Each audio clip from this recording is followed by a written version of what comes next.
Halo semuanya, berjumpa lagi dengan saya Mr. Gabe ya. Pada kesempatan kali ini, Mr. akan berbagi tips cara memilih jurusan untuk masuk ke perguruan tinggi dan juga tips lolos beasiswa afirmasi untuk anak TKI tahun ini, tahun 2020. Tapi sebelumnya jangan lupa subscribe, like, and comment channel video ini. Ya, pada kesempatan kali ini, Mister akan membahas sedikit tentang tips cara memilih jurusan masuk ke perguruan tinggi dan juga beberapa saran atau tips lolos ke perguruan tinggi melalui seleksi beasiswa afirmasi tahun 2020. Perlu diketahui bahwa seleksi beasiswa afirmasi ini adalah beasiswa yang ditawarkan oleh pemerintah khusus untuk anak-anak TKI, anak-anak Papua, Papua Barat, dan juga 3T. Beasiswa ini memang disediakan untuk kalian-kalian yang berasal dari daerah-daerah tadi. Jadi pemerintah menyediakan kuota khusus sekitar 2000 kuota yang dibagi-bagi menjadi beberapa kategori yang sudah saya sebutkan, dan salah satunya adalah untuk anak-anak TKI. Insya Allah sekitar 100 kuota untuk kalian. Nah, supaya kalian bisa dengan yakin memilih jurusan dan nanti pada akhirnya tidak akan salah jurusan, perlu beberapa tips dan juga perlu beberapa cara supaya kalian lebih mantap dan akhirnya kalian bisa diterima di perguruan tinggi favorit kalian tentunya. Ya begitu ya, jadi akan saya bahas beberapa hal khusus terkait cara memilih jurusan tadi dan juga tips lolos tes atau seleksi afirmasi. Ya, yang pertama yang perlu kalian siapkan adalah kalian perlu membuat list, membuat daftar tentang minat dan bakat yang kalian punya. Minat di sini maksud Mister adalah minat kalian dalam bidang hobi, kemudian dalam pelajaran atau belajar dan juga pekerjaan. Kalian perlu daftar itu semua, perlu melis itu semua karena ini berkaitan dengan jurusan apa yang nanti kalian bisa ambil berdasarkan minat kalian. Minat di hobi berarti kalian bisa membuat daftar tentang hobi apa yang sering kalian lakukan sehari-hari. Itu bisa menjadi minat kalian selama ini. Dan juga tentang minat dalam hal belajar. Nah, pasti ada beberapa pelajaran yang kalian sukai. Contohnya mungkin kimia, biologi, atau mungkin fisika. Nah, itu bisa jadi menjadi minat kalian juga. Atau yang terakhir adalah minat pekerjaan. Di sini pasti Mister yakin kalian ada yang sudah memulai contohnya untuk berjualan. Nah, itu adalah salah satu contoh minat pekerjaan di mana kalian mencari tambahan uang saku melalui wirausaha, misalnya menjual gorengan atau menjual kue-kue dan sebagainya. Jadi ada 3 minat tadi yang perlu kalian ketahui dari diri kalian. Kalian perlu mengetahui potensi atau minat yang ada di dalam diri kalian masing-masing. Ya, kalian buat listnya, kemudian kalian nanti bisa kerucutkan kira-kira mana yang bisa kalian tekuni di masa depan. Kemudian kenali juga bakat kalian. Ini penting karena bakat itu tidak tertulis atau tidak dinilai di rapot kalian. Ya, tidak ada, sekali lagi, bahwa bakat kalian itu tidak akan tertulis di rapot kalian. Tidak ada nilainya di rapot kalian. Sehingga kalian harus mengenalinya, kira-kira bakat apa yang saya punya. Bakat itu berkaitan dengan hal yang membuat kalian lebih dibandingkan yang lain. Contohnya, kalian punya bakat dalam hal memasak atau bermusik, atau bakat kalian adalah public speaking kalian yang bagus, komunikasi kalian yang bagus dengan orang lain. Itu harus kalian kenali. Kenapa? Karena bakat ini nanti bisa menjadi penentu jurusan apa yang bisa kalian ambil di tes afirmasi nanti, di pilihan-pilihan afirmasi nanti. Dan juga nanti bisa diiriskan dengan minat yang kalian punya tadi. Ya, setelah kalian mendaftar semua minat kalian tadi apa, kemudian disesuaikan dengan bakat, akan kalian temukan beberapa irisan-irisan yang bisa menjadi referensi jurusan yang bisa kalian ambil di tes afirmasi nanti. Itu langkah pertama yang harus kalian lakukan. Kemudian selain minat dan bakat, kalian juga harus mengenali kepribadian kalian, kepribadian yang ada dalam diri kalian. Maksudnya apa, Mister? Kepribadian itu adalah sikap atau mungkin masing-masing pasti punya kepribadian atau sikap yang berbeda-beda ya tentang masa depan. Misalkan kalian sekarang lebih suka untuk berhubungan dengan orang lain atau lebih suka untuk membantu orang lain, atau ada juga misalkan sekarang ada anak yang dia selalu kasihan dengan orang lain, melankolis sekali. Jadi anak-anak yang seperti itu, Mister tidak sarankan untuk memilih jurusan hukum. Kenapa? Karena bisa jadi nanti ketika dia berkecimpung di dunia hukum menjadi pengacara, karena dia selalu melankolis dan juga kasihan sama orang lain, akhirnya dia tidak tegas dalam profesinya, tidak bisa menjadi misalkan harus mengadili ya, begitu ya. Jadi tolong dihindari hal seperti itu, sesuaikan dengan kepribadian kalian ya, itu penting sekali. Yang selanjutnya adalah kita berbicara masalah life values atau nilai-nilai dalam kehidupan. Jika kalian ingin menjadi seorang pemimpin atau mungkin ingin mempunyai gaji yang besar, atau kalian ingin bekerja tapi dekat dengan keluarga, kalian bisa mempertimbangkan jurusan-jurusan yang akan kalian ambil nanti. Contohnya, jika kalian ingin bergaji besar, maka kalian bisa mengambil jurusan-jurusan misalkan saja pertambangan atau perminyakan atau yang berhubungan dengan maritim dan kelautan. Atau jika kalian tidak ingin berpisah dengan keluarga kalian atau orang tua kalian, ya jangan diambil jurusan-jurusan tadi. Itu perlu menjadi pertimbangan kalian untuk memilih jurusan-jurusan yang tepat untuk kalian nanti, terutama untuk tes afirmasi, sehingga tidak akan salah pilih jurusan dan tidak akan menyesal nantinya ya. Jadi dalam topik kenali diri kalian, tadi yang pertama ada minat dan bakat. Kalian harus tahu dulu minat dan bakat kalian, kemudian sesuaikan dengan kepribadian kalian dan juga life values di masa depan.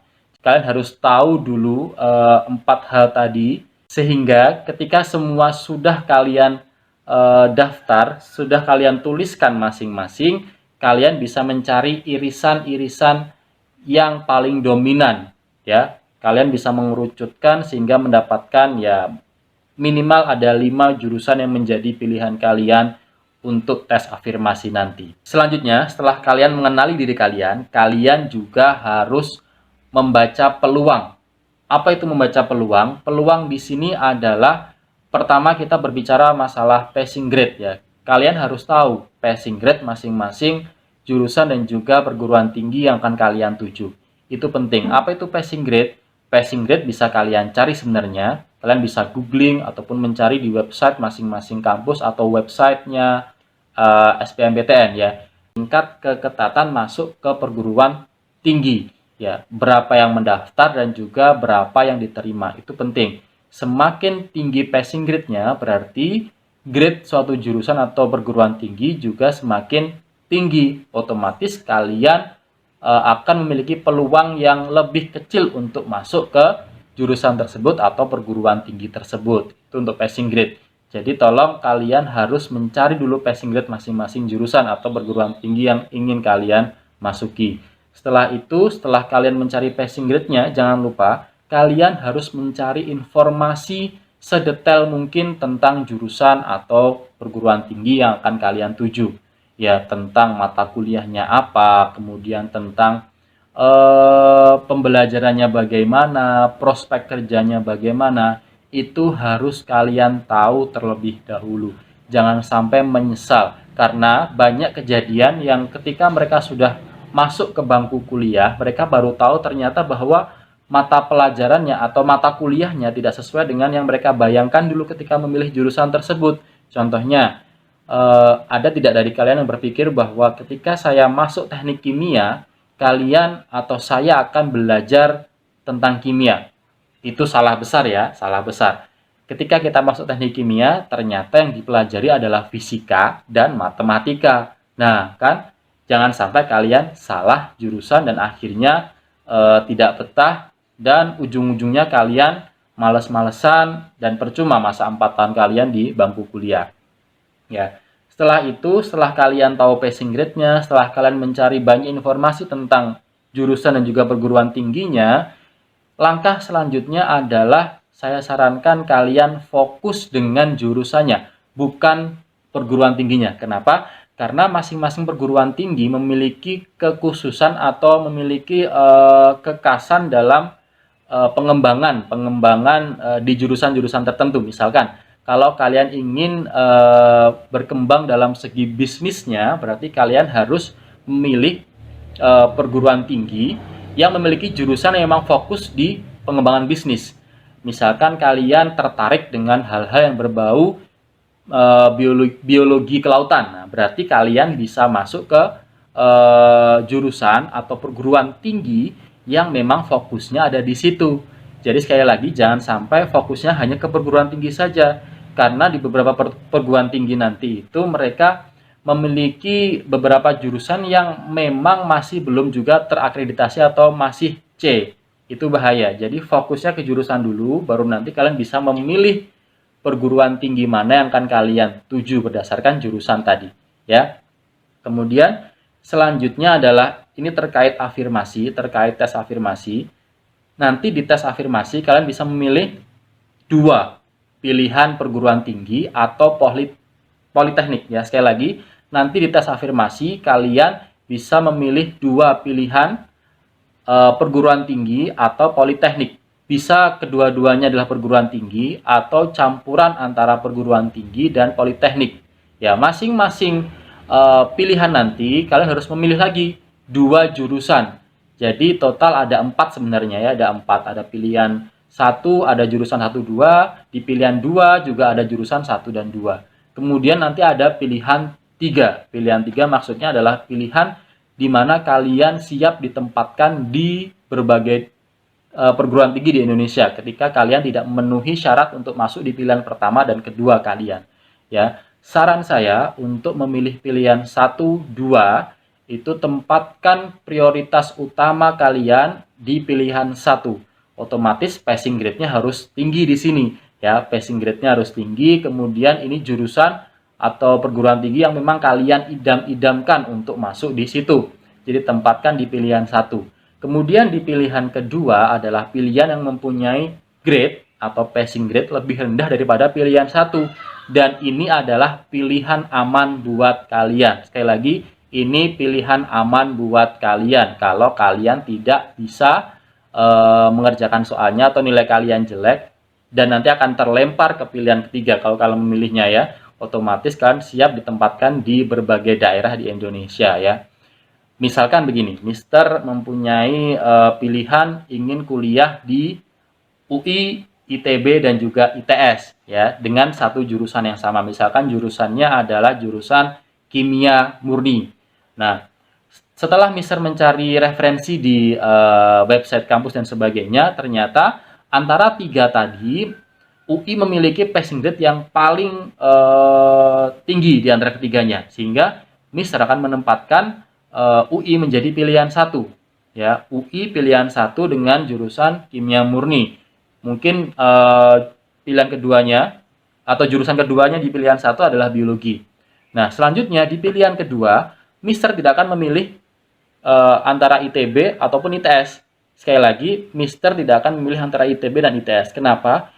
Karena ketika kita lihat 3 pilihan ini, ternyata passing grade-nya sih hampir sama, ya. Walaupun memang UI itu masih di atas, tapi ternyata ketiganya memiliki passing grade yang hampir sama. Sehingga tadi saya bilang bahwa pilihan 2 itu adalah pilihan yang paling aman buat kalian ketika pilihan pertama tidak diterima di situ. Sehingga Mister tidak akan mengambil ITB dan juga ITS. Mister akan mengambil grade yang ada di bawahnya ITB dan ITS. Itu penting. Ya, misalkan Mister akan ambil di UNESA atau di UM atau di UNS, kampus-kampus atau perguruan tinggi yang mempunyai grade yang masih di bawah 2 tadi dan kualitas pembelajaran kimia dan juga biologi yang masih lumayan bagus. Itu, ya. Jadi tipsnya, tempatkan di pilihan pertama itu yang grade-nya tinggi, kemudian yang kalian inginkan. Di pilihan kedua adalah pilihan yang paling aman buat kalian. Sehingga nanti di pilihan ketiga, kalaupun kalian memilih untuk memilih pilihan 3, berarti kalian sudah merasa aman bahwa pilihan kedua kalian aman. Jangan sampai pilihan pertama, kedua itu tinggi-tinggi semua, akhirnya kalian tidak diterima di pilihan-pilihan tersebut dan dibuang. Bahasanya dibuang ya, dibuang ke kampus-kampus yang lain di daerah yang tidak kalian inginkan ya. Kemudian yang terakhir ini hanya saran saja, sesuaikan juga pilihan kalian berdasarkan pilihan kota ya. Karena masing-masing kota itu memiliki karakteristik, memiliki kekhususan sendiri-sendiri. Kalau kalian ingin kuliah di tempat yang lebih nyaman, sepi, kemudian biaya hidupnya masih lumayan rendah, ya jangan memilih Jakarta, jangan memilih Bandung. Ya, kalian bisa memilih kota-kota yang memang mempunyai biaya hidup yang lebih rendah dan juga lebih sepi. Misalkan contohnya di Solo atau di tempat-tempat yang lain. Tapi kalau kalian ingin kuliah atau sekolah di perguruan tinggi yang fokusnya nanti kalian bisa sambil bekerja, berwirausaha, berbisnis. Nah, berarti kalian bisa memilih kota-kota besar seperti Jakarta, ya, kemudian Yogyakarta itu bisa menjadi pilihan kalian. Langkah selanjutnya yang bisa kalian siapkan adalah koreksi kemampuan diri kalian. Kemampuan di sini maksudnya adalah kemampuan dalam bidang akademik kalian. Tentunya di nilai rapot kalian dan juga di nilai-nilai tes serupa. Untuk afirmasi nanti tesnya ada 2, yaitu tes kemampuan skolastik atau biasanya kalian lebih mengenalnya dengan psikotes, dan kemudian tes kemampuan akademik ya. Ini nanti lebih mengarah kepada bidang, yaitu mungkin kimia, fisika, biologi, sosiologi, geografi, dan lain sebagainya.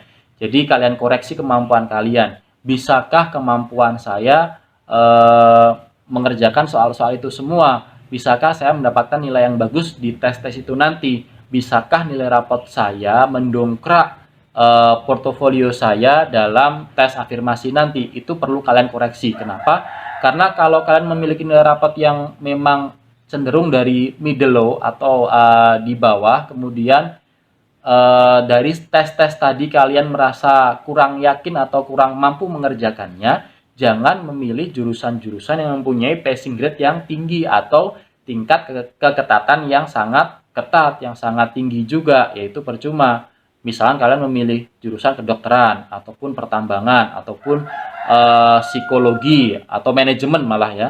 Jadi kalian bisa berkaca pada diri sendiri, kalian bisa memilih jurusan-jurusan yang sesuai dengan kemampuan kalian masing-masing ya. Itu kemampuan akademik juga, kalian harus mempertimbangkan juga kemampuan dompet kalian nanti. Dompet di sini dompet orang tua maksud saya ya. Jadi ada beberapa anak yang mengalami kesulitan dalam menabung ketika mereka harus hidup di kota-kota besar. Mereka harus kuliah di Jakarta, di Bandung. Mereka akan mendapatkan uang beasiswanya setiap 1 semester 6 juta. Tapi karena mereka tinggal di kota besar, 6 juta dirasa tidak cukup sehingga harus minta kepada orang tuanya lagi. Nah, di sini kemampuan dompet ini saya maksudkan adalah jangan sampai membebani orang tua kalian juga. Jadi kalian bisa mengukur diri sendiri, kira-kira saya mampunya seberapa ya. Jadi itu. Jadi pertama kemampuan akademik kalian, yang kedua adalah kemampuan finansial kalian. Kalian mampu tidak untuk hidup di kota besar ataupun di kota ini atau kota itu ya. Itu yang paling utama. Sebagai tambahan informasi bahwa Indonesia prospek kedepannya itu ada di bidang energi, pangan, pariwisata, dan juga maritim serta kelautan. Jadi kalian bisa mengambil bidang-bidang tadi untuk dijadikan prospek kerja kalian di masa depan, karena bidang-bidang tadi itulah yang merupakan bidang yang memang banyak dicari ya lulusannya untuk dipekerjakan di Indonesia ya. Jadi sekali lagi tadi saya sebutkan adalah energi, pangan, pariwisata, dan juga maritim serta kelautan. Kalian bisa memilih jurusan-jurusan itu untuk kalian dalami. Karena saya pernah membaca ada salah satu penelitian bahwa dari belasan ribu siswa Indonesia itu yang memilih studi di maritim serta kelautan hanya 10 orang. Bayangkan, mereka bukannya tidak mau untuk kuliah di sini, tapi mereka mungkin tidak tahu bahwa maritim serta kelautan itu adalah prospek dan juga seperti apa mata kuliahnya mereka belum begitu tahu. Sehingga tadi yang sudah Mister katakan bahwa kalian harus mencari informasi sedetail mungkin tentang jurusan yang kalian pilih. Nah, oke. Itulah tadi tips dari Mister untuk memilih jurusan serta dapat lolos di tes afirmasi tahun 2020 ini untuk kalian para anak TKI ya. Sekali lagi, kenali diri kalian, minat bakat kalian, kepribadian kalian, dan juga nilai-nilai kehidupan yang ingin kalian capai di masa depan. Kemudian membaca peluang, itu perlu passing grade, mencari informasi perguruan tinggi yang ingin kalian tuju, kemudian pilihan 1, pilihan 2, bahkan ke pilihan 3 itu perlu kalian rencanakan dengan matang, tidak hanya sekedar memilih jurusan. Yang ketiga adalah sesuaikan dengan kemampuan kalian. Insya Allah dengan 3 hal tadi ini, peluang kalian untuk masuk di perguruan tinggi yang ingin kalian tuju di tes afirmasi akan lebih terbuka lebar. Dan yang terakhir tentunya hasil itu sesuai dengan perjuangan kalian, sesuai dengan pengorbanan kalian. Kalau kalian ingin berhasil pada tes afirmasi tahun ini, ya selayaknya kalian harus berusaha atau berjuang dari sekarang untuk belajar, mempersiapkan segalanya, sehingga nanti ketika tes kalian bisa mengerjakan tesnya dengan mudah dan peluang kalian masuk di perguruan tinggi semakin besar dan diterima. Amin. Untuk lebih meyakinkan pilihan-pilihan kalian, berikut ini Mister sertakan tips dan trik dari kakak-kakak kalian yang telah berhasil diterima di pilihan 1 perguruan tinggi di tes afirmasi tahun lalu. Ya, jadi kakak-kakak kalian ini berhasil melalui tesnya dengan baik dan diterima pada pilihan pertama mereka. Nanti silahkan dicatat dan juga dipraktekkan tips dari mereka. Semoga dengan tips dari mereka kalian juga bisa diterima di pilihan 1 yang menjadi idaman kalian selama ini untuk kuliah. Terima kasih. Sekian tips dan trik dari saya untuk tes afirmasi tahun ini. Saya berharap semoga kalian semua bisa lolos pada tes tersebut dan saya tunggu kabar baiknya. Sampai jumpa di video saya selanjutnya, Mr. Gabe ya.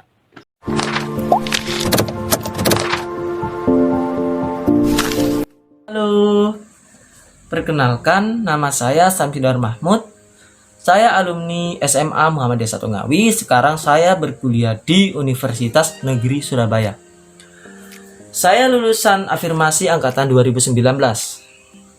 Oke, di sini kita akan membahas 2 tips. Yang pertama, tips memilih jurusan. Dan yang kedua, tips lolos beasiswa afirmasi. Untuk tips memilih jurusan, usahakan pilihlah jurusan yang sesuai kemampuan Anda dan bakat Anda. Dan pilihlah jurusan yang passing grade-nya paling rendah dan yang paling sedikit peminatnya, karena itu akan membuka peluang besar untuk Anda lolos beasiswa afirmasi ini. Untuk tips lolos beasiswa afirmasi, yang pertama, paling penting, belajar guys, belajar. Dan yang kedua, jawablah semua soal-soal afirmasi. Jangan sampai ada satupun yang tidak terjawab. Dan yang ketiga, untuk universitas passing grade-nya yang paling tinggi, Anda letak di pilihan yang pertama. Dan untuk universitas passing grade-nya yang paling rendah, Anda letak di pilihan yang kedua. Itu akan membantu Anda untuk lolos beasiswa afirmasi ini, untuk lebih mudah lolos di beasiswa afirmasi ini.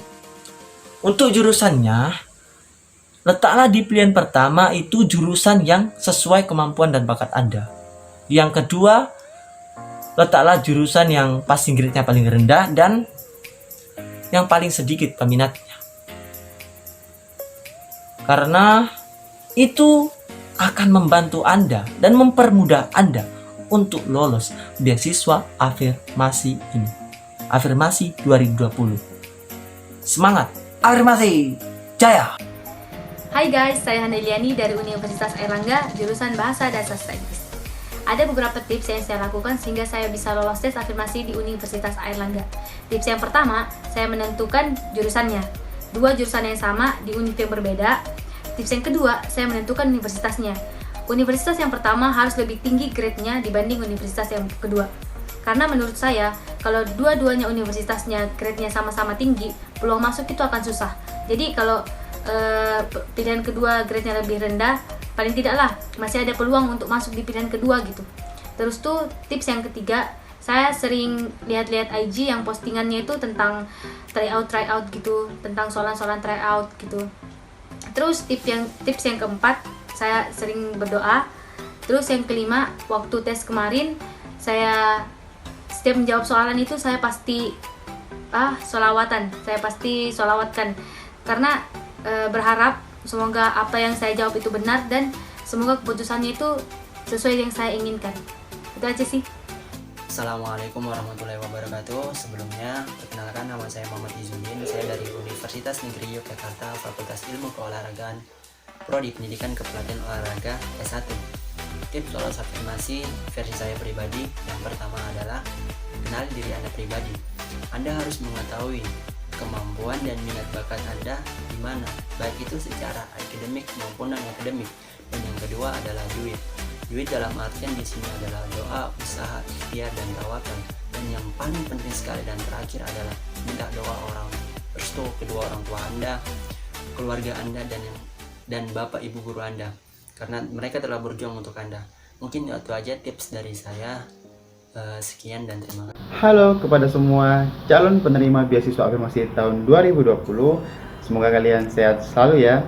Oh ya, hari ini aku ingin berbagi 3 tips versi aku bagaimana bisa lolos di afirmasi tahun 2019 kemarin. Hal yang pertama yang aku terapin adalah aku ngurusin niat bahwa aku berpikir positive thinking bahwa aku bisa lulus. Hal yang kedua adalah banyak berlatih soal, membiasakan otak dengan soal-soal yang ada, dengan kerumitan soal yang ada. Mungkin seperti dulu aku contohnya berlatih soal bersama guru, yaitu soal-soal SBMPTN. Dan hal yang ketiga adalah berdoa. Hal ini yang paling penting menurut aku. Ketika kalian sudah menjalani 2 proses ini, proses ketiga ini adalah pelengkapnya. Buat kalian calon penerima beasiswa afirmasi 2020, semoga kalian semangat terus dalam menjalani ujiannya, menikmati prosesnya, dan ketemu di universitas pilihan kalian semua. See you next time.